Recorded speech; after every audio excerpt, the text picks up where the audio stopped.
Información oportuna al instante mientras realiza sus actividades al mediodía.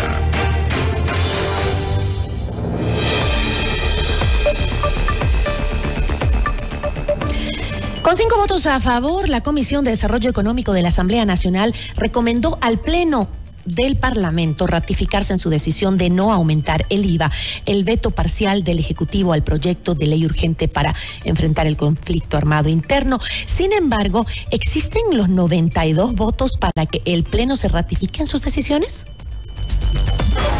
La entrevista a la carta, en diálogo directo con los protagonistas de los hechos. Nos acompaña a esta hora Blasco Luna, asambleísta de la Revolución Ciudadana. Asambleísta, ¿cómo está? Muy buenas tardes. Muy buenas tardes, gracias por la invitación. Muchísimas gracias a usted por acompañarnos. Asambleísta, explíquenos un poco lo que sucedió en la asamblea el día de ayer, en donde se aprobaron todas las medidas del informe de la Comisión de Desarrollo Económico, menos la que incrementaba el IVA en un punto permanente y 2 temporales. Inmediatamente después de esto, el presidente Daniel Noboa envió la objeción parcial o veto al proyecto y aumentó el IVA al 13%. La cifra está sujeta a modificaciones. Sin embargo, en ningún caso podrá ser menor a 13 puntos ni mayor a 15. Ahora, primero, por favor, explíquenos, ¿este veto es legal? Desde nuestra óptica no es legal, porque está incumpliendo un precepto básico de legalidad tributaria. El proyecto que el día de ayer votó la Asamblea Nacional no aprobó el incremento del IVA. Y el presidente de la República tiene que llevar adelante la observación, el veto sobre lo que fue aprobado, para que se pueda hacer modificación o ajustes o allanarse al votado el día de ayer. Entonces, para nuestro punto de vista, desde ahí ya existe un ámbito de inconstitucionalidad al respecto. Y sobre todo, nos llama la atención la celeridad.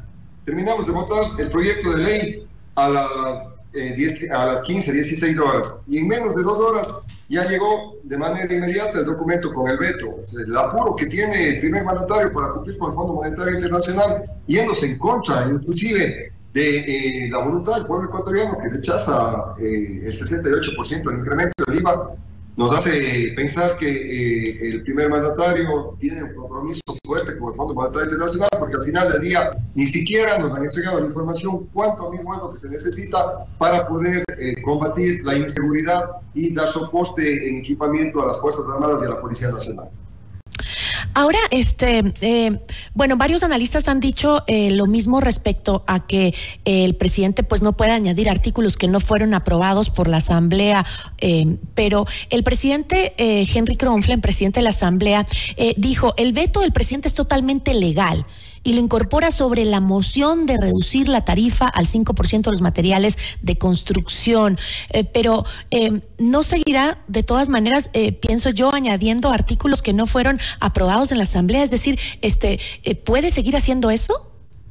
No, no puede hacerlo, porque aparte de eso, lo relacionado al incremento del 5%, la reducción al 5% del IVA a los materiales de construcción, fue votado por separado y en un articulado distinto, que nada tiene que ver con la propuesta inicial de incrementar al 13% de manera permanente y al 15% por 3 años, porque ni siquiera en el veto pide que se sostenga este artículo, sino más por el contrario, hace una modificación a la propuesta que dice que sí, al 13% permanente, pero que quedaría a potestad del primer mandatario si es que alza un punto adicional hasta llegar al 15%, y quién sabe por qué tiempo. Entonces se está tomando atribuciones que en definitiva no estaban contempladas dentro del proyecto como tal, y que una vez más fue tratado, debatido y votado en el Pleno de la Asamblea Nacional. Ahí ya comete un acto de ilegalidad. Nosotros estamos inclusive barajando la posibilidad de, si es que quieren de una u otra manera terminar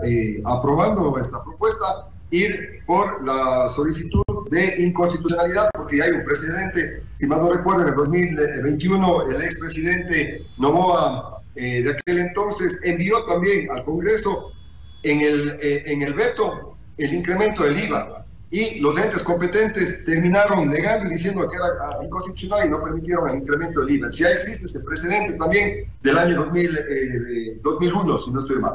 Ahora, pero para ratificarse en el rechazo necesitan 92 votos. De otro modo, el veto parcial del Ejecutivo al tercer proyecto urgente entraría en vigencia por un allanamiento tácito de la Asamblea Nacional. Para no incrementar el IVA, se obtuvo en la votación de ayer 83 votos de asambleístas. 83 votos. Ajá. Y 9 abstenciones. Exacto. 2 ausencias. Entonces, pero nosotros van a contar que podríamos llegar a más de 92 votos el día. ¿Ah, sí? Y también permitan hacer una alerta a la ciudadanía. Oh, sorpresa de cuando acá ya nos convocan, pero de manera virtual. ¿Por qué tienen miedo de que la asamblea se reúna de manera presencial y con un debate de altura y viéndonos a los ojos, veamos quién en realidad cambia de opinión ¿Esa convocatoria es para el viernes? ¿Para cuándo? Para el viernes la convocatoria a las 11:30 de la mañana, pero virtualmente. ¿Qué pasa, presidente de la Asamblea? Usted ya el día de ayer cometió una ilegalidad. Yo, Blasco Luna, el momento que hice mi exposición, presenté la moción para negación y archivo y no dio paso, no dio lectura. El presidente de la Asamblea Nacional, ¿qué esconde o qué se trae en chamanos? O sea, usted dice que está en contra del IVA, su bloque político, pero al final del día ni siquiera permite que se trate las mociones que fueron presentadas, la mía en particular, que pedía, me permiten el uso de la palabra, para ratificar en esa moción el archivo y la negación del incremento del IVA, pero no dio paso, ya por sosteniendo la sesión. O sea, hay que indagarle a... Pero asambleísta... Pero, asambleísta, por ejemplo, ¿qué pasa con el voto de Valentina Centeno en la aprobación del informe para ratificación? ¿Considera que habrá asambleístas del oficialismo que voten en el Pleno a favor de ratificar el texto aprobado por la Asamblea?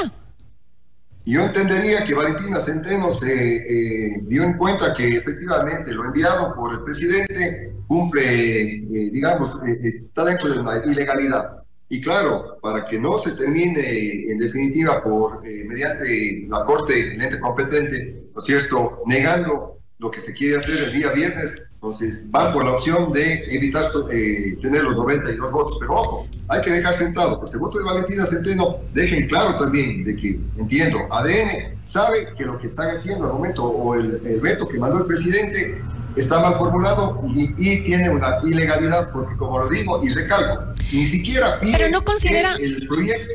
Pero no considera, asambleísta, que si el veto parcial entra por un allanamiento tácito, se estaría confirmando que al final la mayoría parlamentaria todavía está apoyando los proyectos del Ejecutivo.